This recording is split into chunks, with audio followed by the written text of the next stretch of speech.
grade, so we are making Picasso portraits, so portraits inspired by Pablo Picasso. So these are going to be very abstract. Think bright, bold colors and lots of different shapes. Now I'm going to be using a different surface to create my portrait. Instead of using paper, I'm going to be using cardboard. So I'm actually going to cut out a shape for my head and then lots of other different shapes for my facial features.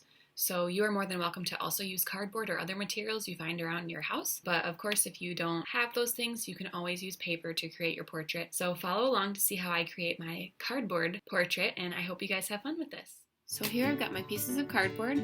These can basically be any shape you want. All you need is some sort of shape cut out for your head and then a few other shapes for the rest of your facial features. So again, because this is abstract, you don't have to have everything sticking up from your portrait. I just picked out a few things I wanted to stand out or to be lifted up from the surface a little bit more. So if I kind of lay it out here, there's one of my eyes, a nose, the cheeks, and then this other eye I'm just going to draw right on the background piece, and then I'm also going to draw the mouth on the background piece.